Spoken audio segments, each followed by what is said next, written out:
Friends, நான் உங்கள் மது. அனைவருக்கும் வணக்கம். டுடே கண்டென்ட் புதுமை பெண். இது பாரதியார் கண்ட புதுமை பெண் அல்ல. நான் உங்ககிட்ட சொல்ல இருப்பது நம்ம நேரு மாமா சொன்ன புதுமை பெண். வாங்க ஃப்ரெண்ட்ஸ், வீடியோக்குள்ளே போகலாம். நேரு மாமா சொன்ன புதுமை பெண் அப்படின்ற விஷயம் எப்படி வந்துச்சு அப்படின்னு எனக்கு தோணுச்சு அப்படின்னா, ஆண் கல்வி ஒருவருக்கு மட்டுமே, பெண் கல்வி ஒரு தலைமுறைக்கு.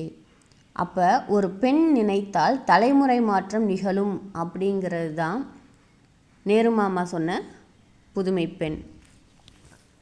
அப்படி புதுமை பெண் அப்படின்னு சொல்லும்போது புரட்சி, புது விஷயங்களை செய்யாமல் இருக்கிறது, புது விஷயங்கள் நினச்சிக்கிட்டு நம்ம செய்யக்கூடிய எதிர்மறையான விஷயங்களை இருக்கக்கூடாது நம்மக்கிட்ட.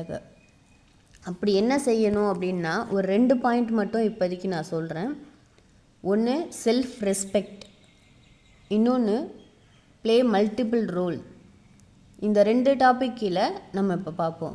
செல்ஃப் ரெஸ்பெக்ட் அப்படின்னா, நம்ம இப்படி தான் இருக்கணும், ஒரு பெண் இப்படி தான் இருக்கணுன்றத நம்ம ஃபாலோ பண்ணணும். எப்படி வேணாலும் இருக்கலாம், நமக்கு ஃப்ரீடம் இருக்குது, எப்படி வேணாலும் இருக்கலாம் அப்படின்னு நினைக்கிற பெண்கள் எப்படி இருக்கும் அவங்களோட லைஃப் ஸ்டைல் அப்படின்னா, ஒரு பட்டம் நூலில் கட்டி இப்போ நம்ம பறக்க விடுறோம். பட்டம் பறக்கும்போது ஆசையாக இருக்கும், அது பட்டத்துக்கும் ஆசை, விடுறவங்களுக்கும் ஆசை. அந்த காற்றுல பட்டம் ரொம்ப எப்படியாச்சும் நம்ம ரொம்ப தூரம் பறப்போம், இவங்க விட்டாங்கன்னா நம்ம பறப்போம், ஆனால் விட மாட்டேங்கிறாங்க அப்படின்னு தோணும். ஆனால் அந்த நூல் இருக்கிற வரைக்கும் தான், நூலும் பட்டமும் சேர்ந்து இருக்கிற வரைக்கும் மட்டும்தான் அந்த பட்டம் அது ரொம்ப சந்தோஷமாக மகிழ்ச்சியாக பறக்க முடியும். அதால் சப்போஸ் அந்த ஃப்ரீடம் கிடைக்கணும் அப்படின்னு நினைக்கிற புதுமை பெண்கள், நம்ம இப்போது அந்த நூல்லேருந்து விடுபட்டுட்டு அந்த பட்டம் அப்படின்னா அதோட அந்த கணமே அதோட நிகழ்வு முடிஞ்சிடும். ஏன்னா எந்த பக்கம் பறக்க போகிறோம் கண்ட்ரோல் இருக்காது. அதுக்கு காற்றடிக்கிற திசையில் எங்கேயாச்சும் போய் மாட்டி அதோட வாழ்க்கை முடியும். அப்போ நம்ம சுதந்திரமாக இருக்கணும், அதே நேரம் கட்டுப்பாடோட நம்மளுடைய உணர்வை வெளிப்படுத்தணும், கண்ட்ரோலாக இருக்கணுன்றது தான் புதுமை பெண்ணுடைய முதல் குவாலிட்டி. இப்போ நம்ம என்ன செய்ய போகிறோம் அப்படின்னா, நமக்கு தெரியும், நம்மளை கேட்குறதுக்கு யாரும் இல்லை, நம்ம எப்படி வேணாலும் இருக்கலான்னு நம்ம நினச்சோம்னா நம்ம அதுக்கு முன்னேற்றம் அடைய முடியாது. இதை மட்டும் நம்ம மனசில் வச்சுப்போம். அடுத்து நெக்ஸ்ட்டு ப்ளே மல்டிபிள் ரோல். பெண் எப்போவுமே ஒரு மகளா, எல்லாருக்கும் தெரிஞ்சது தான், மகளா, தங்கையா, அக்காவா, தோழியா, அண்ணியா, அத்தையா, மாமியா, நாத்தனார், மருமகள், பெரியம்மா, மனைவி, அம்மா, எல்லா ரோலும் நம்ம ப்ளே பண்ணுற சூழ்நிலையில் இருக்கும்போது நம்ம எப்போவுமே அடுத்தவங்களுக்கு ஒரு ரோல் மாடலாக தான் இருக்கணும்.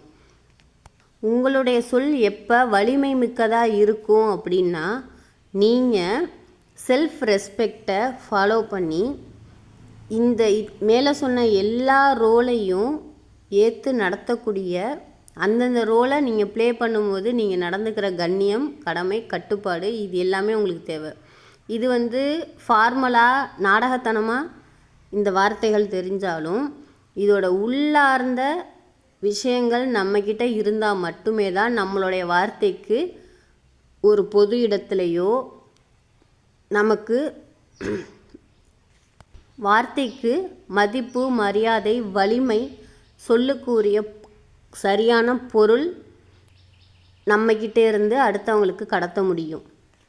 அதே போல் ஒரு பெண்ணுக்கு புகுந்த வீடும் தேவை, பிறந்த வீடும் தேவை. 2 வீட்டையுமே நம்ம சேர்த்து அரவணைச்சி எடுத்துகிட்டு போனால் மட்டும்தான் நம்ம நெக்ஸ்ட்டு ஜென்ரேஷனை நம்ம ஒரு ஹெல்த்தியான ஜென்ரேஷனாக மாற்ற முடியும். ஏன்னா இப்போ இருக்கிற குழந்தைகள், ஒரு குழந்தை இல்லை 2 குழந்தை தான் ஒரு வீட்டுக்கு இருக்காங்க.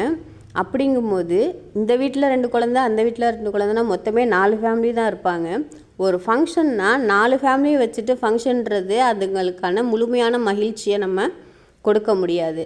அதனால் நம்ம எப்போவுமே புகுந்த வீட்டு ஆட்களையும் அனுசரித்து ஃபேமிலியோடு ரன் பண்ணணும். பிறந்த வீட்டில் இருக்கிற ஆட்களையும் நம்ம சேர்த்து தான் அழைச்சிட்டு வரணும்.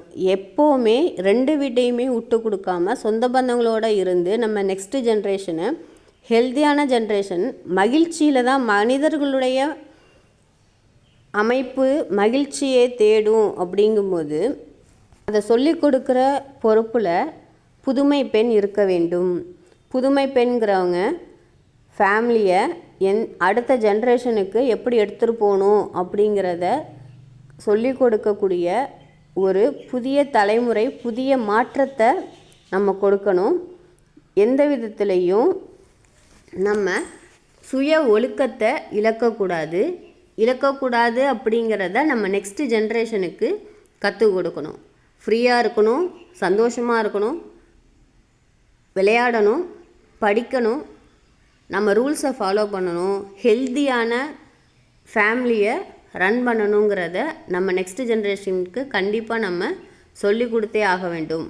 அப்படி சொல்லி கொடுக்குற பெண்கள் நம்மளுடைய புரட்சி பெண், புதுமை பெண்ணாக இருக்கணுன்றது நம்மளுடைய கனவாக இருக்கணும். நன்றி. வாழ்க வளமுடன்.